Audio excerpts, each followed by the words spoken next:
Hey, what's up, guys? Today I'm going to talk to you about how to become an IBEW apprentice and the process of getting into the apprenticeship itself. So, the first question, to be asked really is, do you want to become an electrician? There's that is the first step to really this whole process is ask yourself, is this what I want to do? Because this apprenticeship program is 5 years. It takes a lot of time and effort, and you got to be fairly committed to the idea of wanting to do this as a career. In the electrical industry, there's two options you can really go down. One being non-union and one being union. Non-union and union both have their pros and their cons. For me, I am a union apprentice through the IBEW, and that is the only sector that I know. So I can't speak on behalf of non-union, but what I understand is, it's not much different, but the training is a little different. The schooling is a little different, and the pay scale is a little different. But since this is an IBEW how to get in video, I'm going to explain my process and how I got in and all of the stuff, all the steps I had to take, and what it's been like the past 2 years now. I'm a second year in my local, and just kind of go over the process of what it's been like and how it's been. So first step is the application process. I mean, that's with any job really. You want to go down to your local union school, the JATC, and you want to be able to pick up an application. For me, I did it right there in the school. I filled out an application. It was about 4 pages long. Took me about probably a half an hour to fill it out. It was actually quite a bit. I didn't expect it to be that much. Essentially, it's going to ask you a bunch of preliminary questions, about your prior work history, what you've done schooling-wise, all of that stuff on a typical application. They're essentially just trying to figure out, hey, is this guy truly interested, and is he worthy? Like, does he meet the criteria to, join the apprenticeship? That's essentially what this application is all about. There's not much else to it. Once you get through that step, they will ask you for your high school transcripts and a couple other things, like your social security card, all of that kind of stuff. That's the next step. Again, in any job, they'll be asking for that kind of stuff. Once you've done all that and met the criteria for everything, the next step is the testing. Now this part I've noticed a lot of people can kind of get tripped up about because it's a test.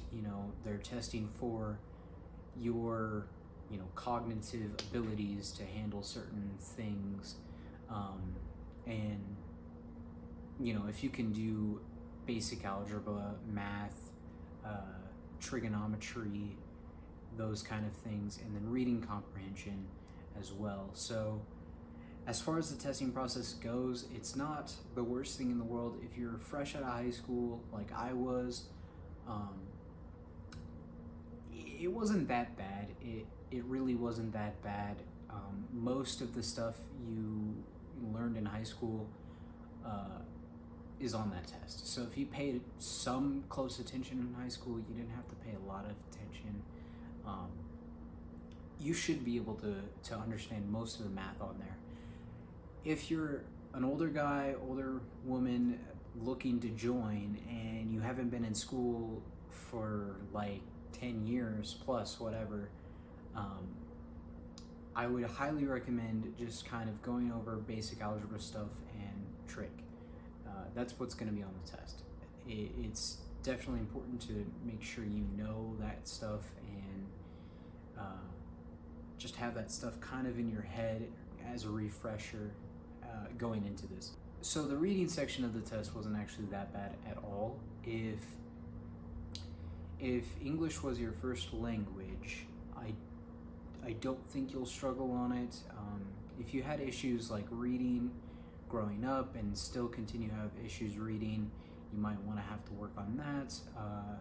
But most of it is just pretty simple, like fill in the word blank, what word goes here. Fairly simple stuff. If English isn't your first language and you're learning it, this might be a section you want to focus on.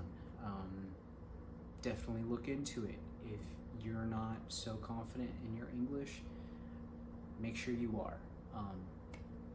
As far as I know, depending on the local in the United States, I think they're all English tests, and in Canada, so that's something you'll want to look at.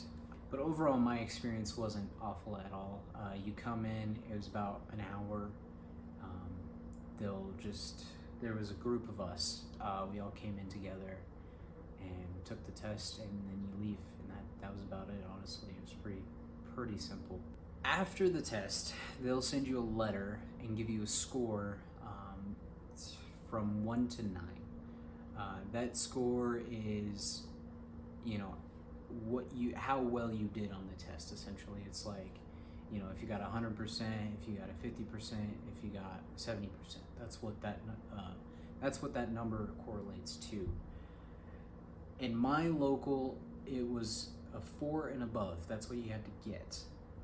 I'm not sure in other locals it's something you want to check on, but in my local it was a 4 and above. I scored a 5. So I didn't do the best on the test, but I was able to pass it and get into the interview portion of the application process. If you scored below a 4, and don't quote me on this, but if you scored below a 4, it was 6 months to a year that you had to wait to reapply.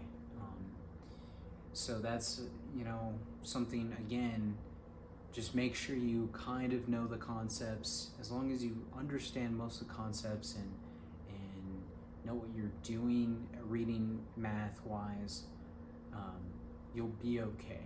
So once you get your letter and they've told you your interview date and all of this stuff, the next step is the interview.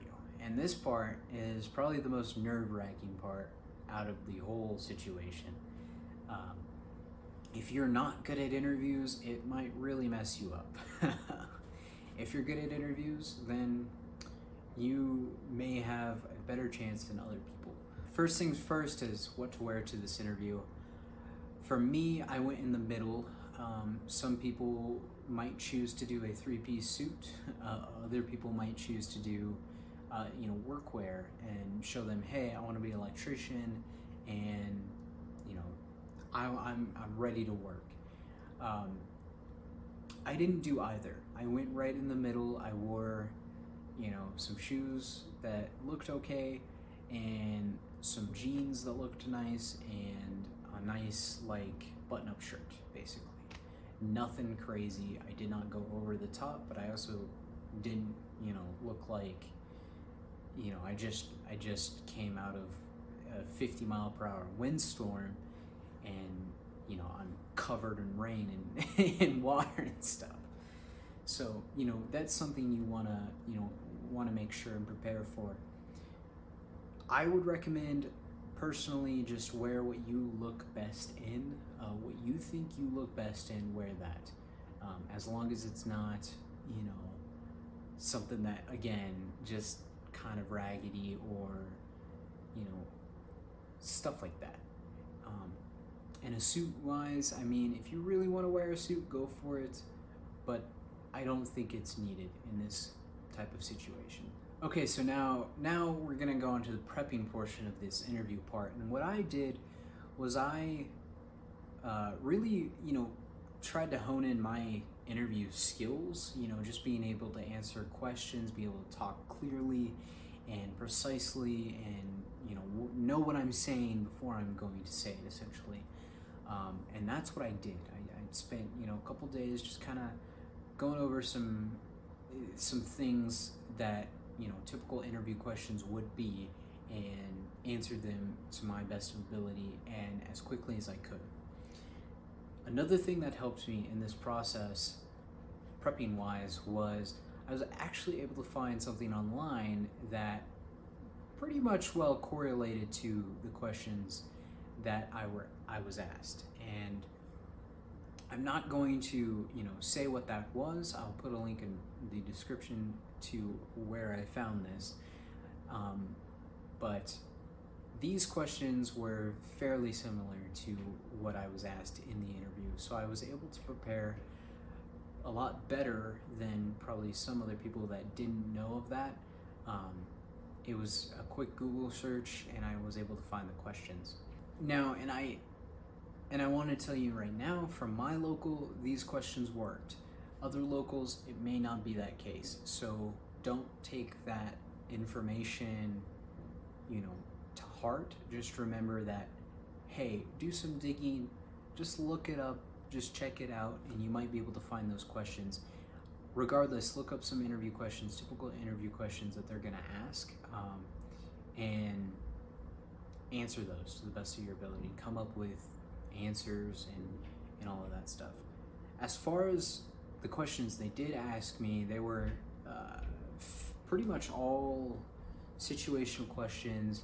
The typical, why do you want to be this? Why do you want to do this? What do you find, electricity so interesting? Those kind of questions will come up. And then, like I said, situational questions in the sense of like, if you were in this situation, how could you handle it? Or if you were, doing this, what would you do when a fire broke out? Or this or that, So those were the questions that they asked me personally. And I was able to answer fairly quickly, and I knew what I was going to say beforehand. In the interview room, this is again the most nerve-wracking part. You walk in, again, in my situation, you walk in and there was this big table, and there was six guys for one interview. It was kind of wild. I was like, whoa. Most jobs, it's always going to be just one guy interviewing you, unless you're interviewing for a big manager job or something like that. So to me, it was kind of wild to see six guys interview one guy. So if this is the way it's going to be in your local, if a bunch of interview, be prepared for that. If be prepared for multiple people. Don't walk in there and go like, whoa, just be prepared and understand that there's going to be a lot of eyes on you at once, and just speak confidently, speak clearly, speak loudly, and you're not going to have an issue. All the guys in my interview were fairly down to earth. They weren't, that scary. They were pretty down to earth guys, and if you make a joke, they'll laugh. It wasn't that too serious of a vibe, but it's still, something if you want this, make sure you come in confidently and, look at them and say, hey, look, this is what I want to do. I want to be here. Just give me a chance, essentially. Don't beg, but let them know. After the interview, the next thing is what they're gonna do is they're gonna put you on a list, a rank, basically. So yes, they'll give you a number and put you on a list and give you a rank, and out of that rank they'll call number 1, number 2, number 3 for jobs when jobs open up, and push you to work that next day, essentially, after that call. For me, in my case, after my interview, I waited another month until I got that call, and it was pretty cool. He said, you know what, we're putting you to work, and this is your contractor. This is where I need you to be at this time on this day, and that was it. It was fairly simple stuff. kind of like the military almost. This is this, you know, it was kind of your orders to do that. I got hired very, very early in the school year. The school doesn't start until August in my local, and I'm fairly certain that's everywhere. School goes from August to May, and yeah, like I said, there's 5 years of that. So if you're hired fairly early, like if you interviewed and then you got hired that quickly, you most likely were probably ranked pretty high. If you're waiting after that interview, then there may just not be any jobs, or you ranked kind of low, and that's something to think about. Again, there might be a waiting game after that interview. If you didn't interview well, you may never get a call back, or they'll call you back a little later. So it's, again, something to think about. Keep that job until they call you and say, we're putting you to work. Now, I'll make a video about kind of like my day one of being in the whole apprenticeship, my first few weeks, first months, first year, all of that. But I'm gonna kind of go over the schooling process in this video, just so you kind of understand what you're getting into schooling wise, because I think it's important before you apply to know, hey, is this the school for me? And first things first, like I said, the school is August through May. For me, it was every Monday and Wednesday night from 5 to 8. Once you get into the 4th and 5th year, it's Tuesday and Thursday from 5 to 8. In other locals, it may differ, but you should probably expect 2 nights a week. I've heard of some locals doing 1 day, like type things, some other different schedules, but I would probably, go to say that it's going to be 2 nights a week for 3 hours. And essentially, they're just going to start you off with some, basic stuff, give you a math refresher and all that kind of stuff, and then they're going to throw you into, blueprints, what these tools are, what this is, what is that, and then they're going to start getting into the actual meat of everything, and most of the courses are going to be like DC theory, AC theory, motor controls, field stuff, what you're doing in the field, how does that apply, conduit bending.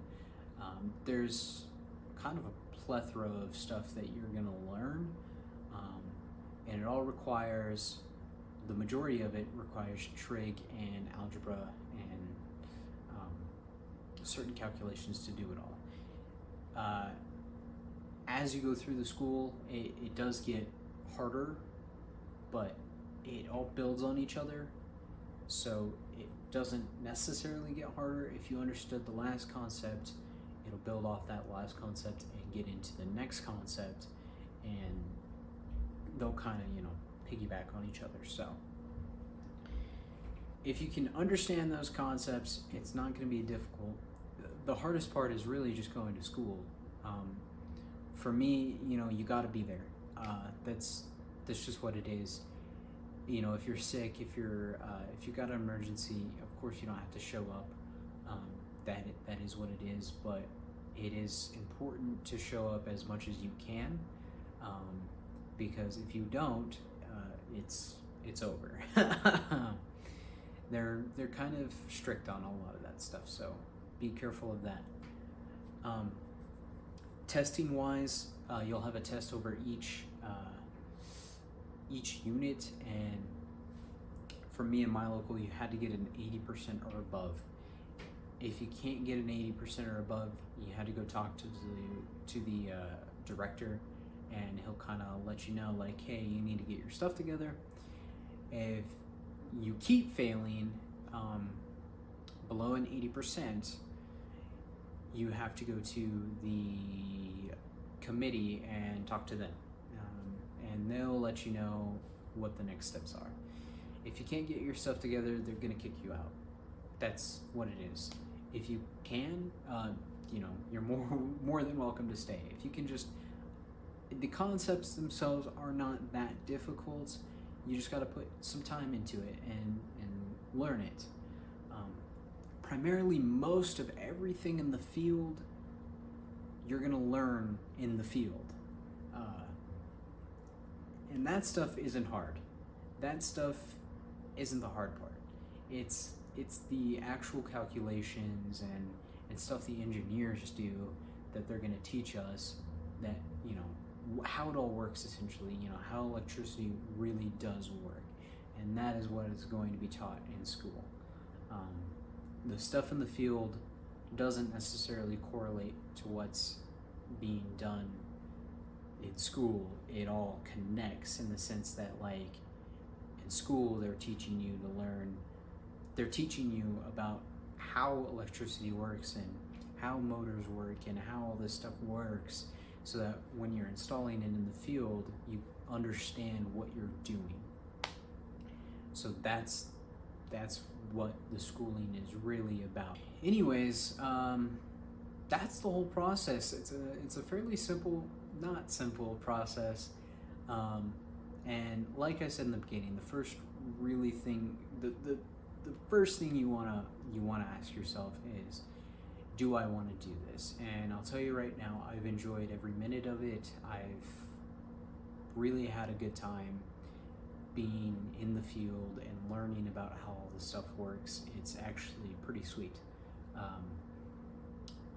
But if you don't think it's something for you and you don't want to commit that time, don't do it. Don't do that. Look into something else. It is somewhat physical. It's labor. Some days you'll be digging, some days you'll be installing switches and receptacles. It can be, here or there. So just remember that, be prepared for any situation. And if you don't want that, don't do it. I'm not gonna sit here and say, hey, you should really check it out.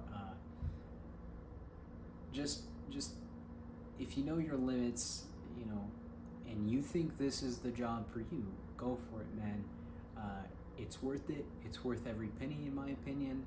And it's not that bad. I enjoy it quite a bit. So anyways, that's it for this video. Thanks for watching. The reading section of the test wasn't bad at all. If your English is, if Jesus Christ, English isn't my first language. Jesus.